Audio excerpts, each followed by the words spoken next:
ஆண்டவராகிய இயேசு கிறிஸ்துவின் நாமத்தில் உங்கள் யாவருக்கும் என்னுடைய அன்பான வாழ்த்துக்கள். இந்த நாள் தியானத்தின் தலைப்பு அதிகாரத்திற்கு கீழ்ப்படிதல், அண்டர் அத்தாரிட்டி. வாசிக்க வேண்டிய பகுதி யோசுவா 1 அத்தியாயம் 10 முதல் 18 வசனங்கள். அப்பொழுது யோசுவா ஜனங்களின் அதிபதிகளை நோக்கி, நீங்கள் பாளையத்தை உருவ நடந்து போய் ஜனங்களை பார்த்து, உங்களுக்கு போஜன பதார்த்தங்களை ஆயத்தம் பண்ணுங்கள். உங்கள் தேவனாகிய கர்த்தர் உங்களுக்கு சுதந்தரிக்க கொடுக்கும் தேசத்தை நீங்கள் சுதந்தரித்துக் கொள்ளும்படிக்கு இன்னும் 3 நாளைக்குள்ளே இந்த யோர்தானை கடந்து போவீர்கள் என்று சொன்னான். பின்பு யோசுவா ரூபனியரையும் காத்தியரையும் மனாசேயின் பாதி கோத்திரத்தாரையும் நோக்கி, கர்த்தருடைய தாசனாகிய மோசே உங்களுக்கு கற்பித்த வார்த்தையை நினைத்துக் கொள்ளுங்கள். உங்கள் தேவனாகிய கர்த்தர் உங்களை இளைப்பாற பண்ணி இந்த தேசத்தை உங்களுக்கு கொடுத்தாரே. உங்கள் பெண் சாதிகளும் பிள்ளைகளும் மிருக ஜீவன்களும் மோசே உங்களுக்கு யோர்தானுக்கு இப்புறத்திலே கொடுத்த தேசத்தில் இருக்கட்டும்.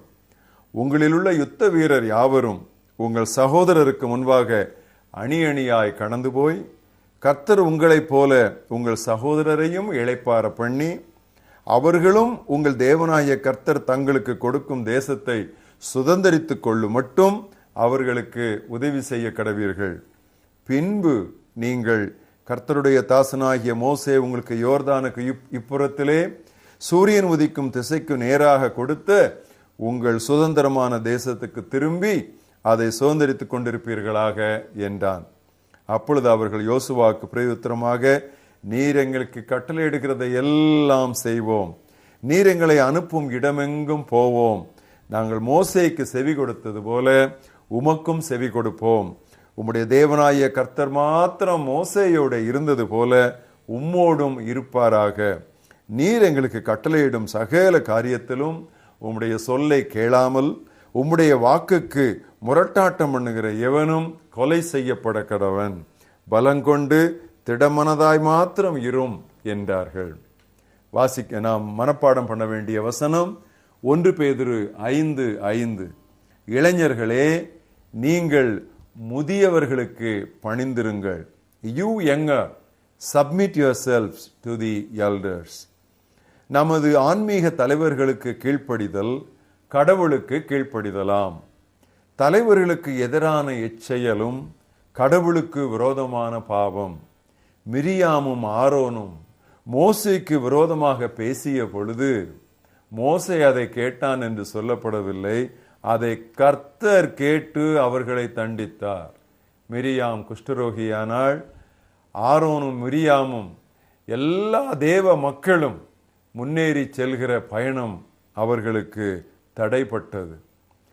தலைவர்களுக்கு கீழ்ப்படிந்திருத்தல் கடவுளுடைய பலத்த கைக்குள் அடங்கி இருப்பதாகும். 1 பேதுரு 5 அத்தியாயம் 5-6 வசனங்களிலே இப்படி வாசிக்கிறோம். இளைஞரே, மூப்பருக்கு கீழ்ப்படிந்திருங்கள். நீங்கள் எல்லாரும் ஒருவருக்கொருவர் கீழ்ப்படிந்து மனத்தாழ்மையை அணிந்து கொள்ளுங்கள். பெருமை உள்ளவர்களுக்கு தேவன் எதிர்த்து நிற்கிறார், தாழ்மை உள்ளவர்களுக்கோ கிருபை அளிக்கிறார்.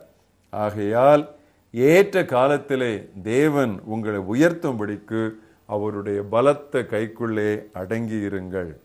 கடவுளுக்கு கீழ்ப்படுகிறேன் என்று சொல்லியும் தலைவர்களுக்கு கீழ்ப்படியாதவன் அகம்பாவி, சத்தியம் அவனுக்குள் இல்லை. சபை தலைவர்கள் இறைவனால் நியமிக்கப்படுபவர்கள். மேய்ப்பருக்கும் மக்களுக்கும் உள்ள தொடர்பு குருவுக்கும் சீடனுக்கும் உள்ளது போல் இருக்க வேண்டும். சீடத்துவ பணிக்கு தலைவர்கள் அழைக்கப்பட்டிருக்கும் போது சீடர்களை பொறுத்தவரை கீழ்ப்படிதல் இன்றியமையாதது. எனவேதான் எபிரேயர் 13:17 வாசிக்கிறோம், உங்களை நடத்துகிறவர்கள் உங்கள் ஆத்துமாக்களுக்காக உத்தரவாதம் பண்ணுகிறவர்களாய் விழித்திருக்கிறவர்களானபடியால் அவர்கள் துக்கத்தோட அல்ல சந்தோஷத்தோட அதை செய்யும்படி அவர்களுக்கு கீழ்ப்படிந்து அடங்குங்கள். அவர்கள் துக்கத்தோட அப்படி செய்தால் அது உங்களுக்கு பிரயோஜனமாயிருக்க மாட்டாதே. திறமையும் கவர்ச்சியுமானதொரு தலைவனுக்கு கீழ்ப்படிவது எளிது. இது உலக வழக்கம். ஆன்மீக தலைமையத்துவத்தில் அந்நபரின் திறமை அல்ல, கடவுளால் அவனுக்குண்டான தகுதியே காரியம். அப்படியே பகட்டு அல்ல, பண்புதான் காரியம். எனவேதான் ஆதி அப்போஸ்தலர்கள் சொன்னார்கள், எங்கள் தகுதி தேவனால் உண்டாயிருக்கிறது, அவர்கள் கடவுளால் அபிஷேகிக்கப்பட்டவர்கள் என்ற ஒரே காரணத்திற்காகவே நாம் தலைவர்களுக்கு கீழ்ப்படுகிறோம். நாம் அன்பாய் அவர்களை நினைத்து, உத்தமமாய் அவர்களை பின்பற்றி, மனப்பூர்வமாய் அவர்களுக்கு கீழ்ப்படிந்து, கருத்தாய் அவர்களுக்காய் வேண்டி, சொல்லாலும் செயலாலும் அவர்களை உற்சாகப்படுத்தினால் அவர்கள் தங்கள் கடமையை நிறைவேற்ற அவர்களுக்கு உதவுகிறவர்களாவோம். எடுத்து வாசியுங்கள். எபிரேயர் 13:7, 17, 18, 24. இந்த 4 வசனங்களும் நான் சொன்ன இந்த குறிப்பை திரும்ப திரும்ப வலியுறுத்துகின்றன. நன்றாய் நடத்துகிற தலைவர்களுக்கு, அதிலும் குறிப்பாக திருவசனத்தை போதிக்கும் பணியில் தீவிரமாய் இருப்பவர்களுக்கு 2 மடங்கு கடமைப்பட்டுள்ளோம்.